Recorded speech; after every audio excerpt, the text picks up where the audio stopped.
Hey everyone, Young Age out here.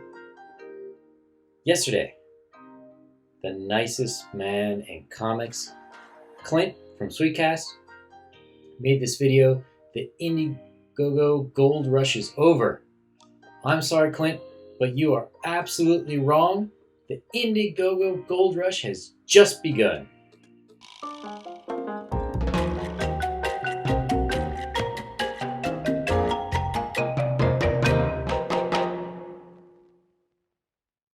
Why do I say the gold rush has just begun?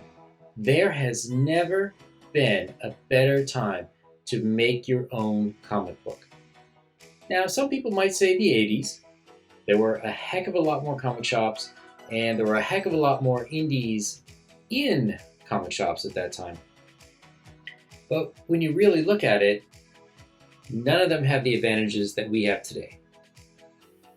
Then you would make a book and you would wait, and maybe some months later, letters from the audience started rolling in, and then you could really figure out who your audience are.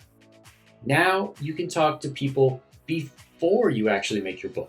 You can see what they like. You can see what they don't like.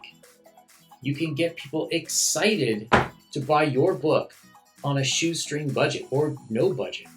All you need is a connection to the internet. All of these things we never had before. And look at what's happening in the market. Ethan Van Sciver's Cyberfall, 850,000 in sales. Doug TenNapel, Bigfoot Bill, I think it was about 180 in sales.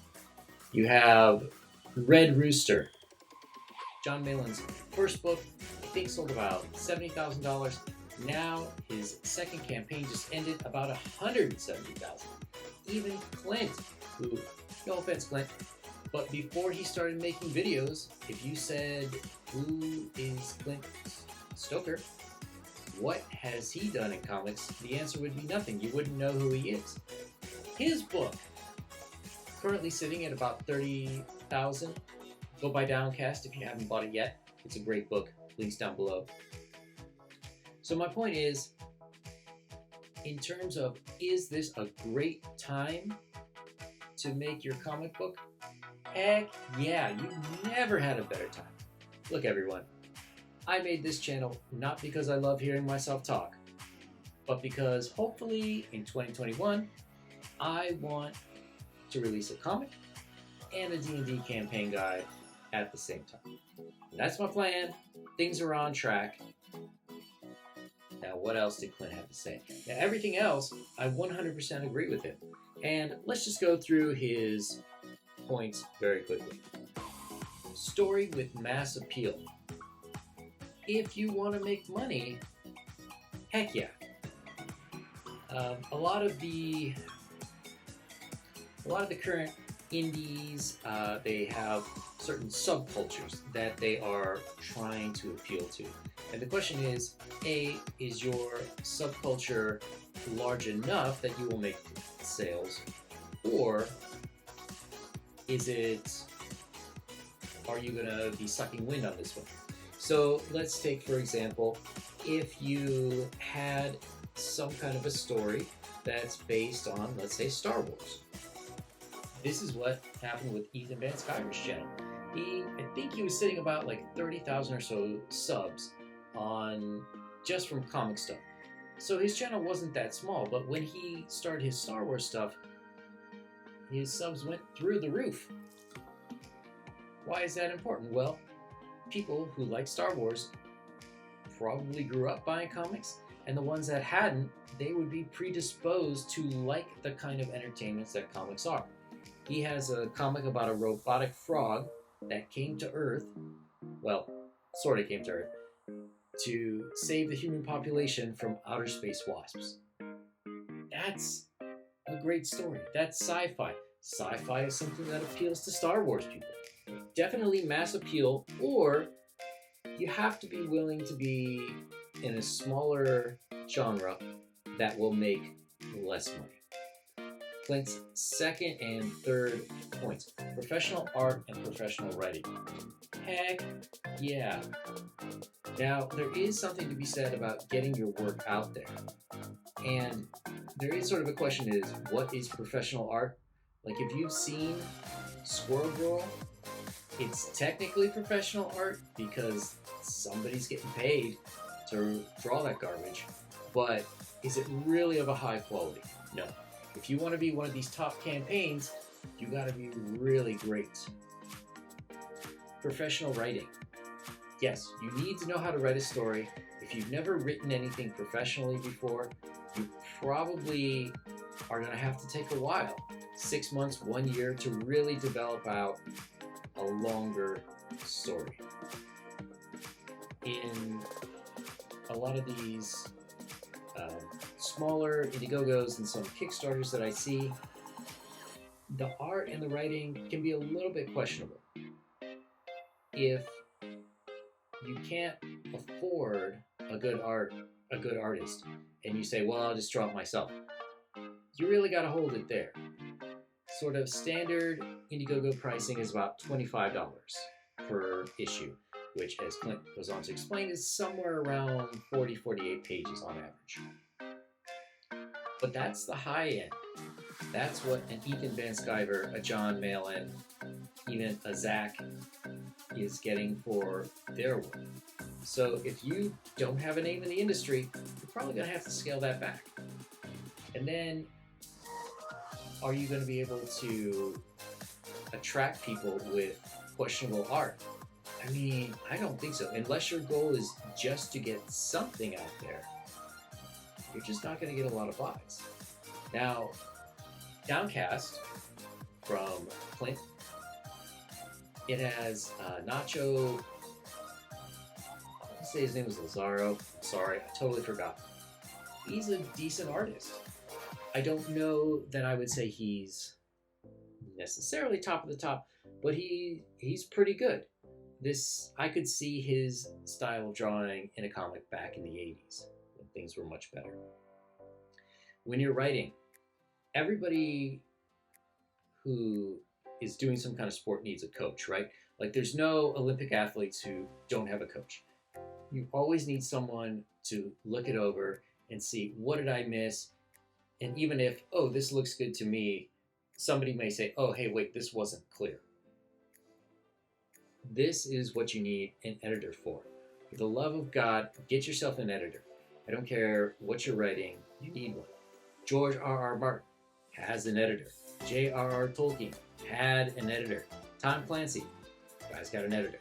Everybody needs an editor. So if we go down to Clint's 400 emails, I don't know about that, if that's correct. But one thing I'd like to point out that Clint sort of forgot to mention is that he was giving away, I think it was PDFs of his previous novels for free if you sign up for the emails. And this is the thing when you're trying to do business. Somebody has to have something, you have to have something of value in order for someone else to give you something in return for what they perceive as value. So, Clint gives away free books. People say, well, it's free, therefore I will give him my email. Now Clint has an email list of 400 people who are probably predisposed to dropping $20, $25 on a book. And this is because I have to actively engage with him in order to get that book. And assuming I like the book, I would then say, oh, I like that book. I will probably like his comic book. I will give him the benefit of the doubt and spend the money. So if you're going to get emails like that, which is not a bad idea, you really need to be giving people some content. Like, hey, sign up for my emails and bam, here are these, I'll give you 3 super cool desktop backgrounds of my characters doing something awesome. And you should maybe commission someone to draw and color something really great from your book so that people will say, oh, cool, I like that. Gives people something to look at, so before you launch it, they already have an association with something good in their mind. Reliable daily advertising. That's kind of a tough one. I think reliable daily advertising is definitely the best. YouTube channels are great because you can interact with people. A lot of other people like to do it with Twitter. There's also some people on Pinterest. I'm not quite sure how well that would work for comics, but maybe on Pinterest and Instagram. Now, listening to some of the people, especially John Malin, who has really sort of talked at length about his experiences with it, in his estimation, about 10% of your subscribers on YouTube will buy your product. So that means 4 people who are watching this video very well may buy my book whenever it comes out. Hopefully we'll be a little more than 40 subscribers later.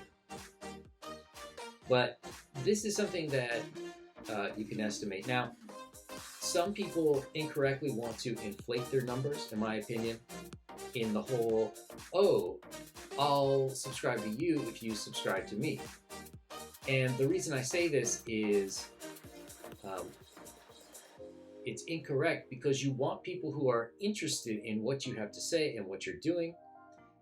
And if you're buying subs or just everybody's trying to inflate their numbers, you're going to be very disappointed when it comes time to actually selling your product. And that's where the proof is in the pudding, right? You want to make the sales. If you think you're going to make a lot more, you can misestimate. But yeah, there are a lot of ways to do it. Maybe some advertising in areas that relate to your to whatever your genre of book is. If it's mystery, horror, whatnot. There are other places. For example, there are discussion forums at Reddit. You could do that. There are other platforms, Facebook, where go in with that, engage with people so your name is kind of familiar and see what people like. And then once you're really ramping up your production, you're starting to get images back, you could talk about stories. Once you post that in, people will be sort of primed to want to hear more about your project. And then the last is some streaming. Okay, so why is streaming important? It's because you want to create a personal connection with people who are theoretically going to buy your book. Hopefully, I will have some people posting comments on this video, and in that, I get a chance to interact with them. I get to talk to them. They get to see, oh, Yen Zhao is a cool dude. I kind of like his stuff. And once they like you, they want to promote your book. They want to spend money on your book. Why? Because we all want people who we like to do well. I mentioned Clint from Sweetcast a bit. Why? Because the dude hooked me up. When I had 8 subscribers, for whatever reason, he decided to come on this channel, and I did a stream with him, and I'm forever grateful because of that. So if by me doing this topic, he then gets some people sent his way, great. But you want to create that personal relationship, and the stream is one of the better ones because you get to interact with people more or less directly. People will come to your stream, they'll type things in chat, you can respond to them. You're giving them something valuable. You're giving them your time, your expertise. If you can get some guests, yeah, I haven't done a very good job only having Clint and the hardest working man in comics, Peter Samedi, but more to come in the future. So to wrap this up, before I go way too long, now is the best time ever to publish your book, but it's going to take a lot of hard work. Start now. If you're starting from scratch, maybe in 1 year, maybe in 2 years, you can get enough people so that you can sell enough copies. You can't necessarily depend on other people to help you out with the promotion, But if you lay the groundwork yourself, a lot of people will want to help you. So, this has been Yan Zhao. What do you think? Is the gold rush over? Is now the greatest time ever? Or you just don't care about comics anymore? If you like this video, please subscribe. Definitely give me a thumbs up and leave a comment. It really helps out a lot with the channel. And if there's anything you want me to cover, please let me know.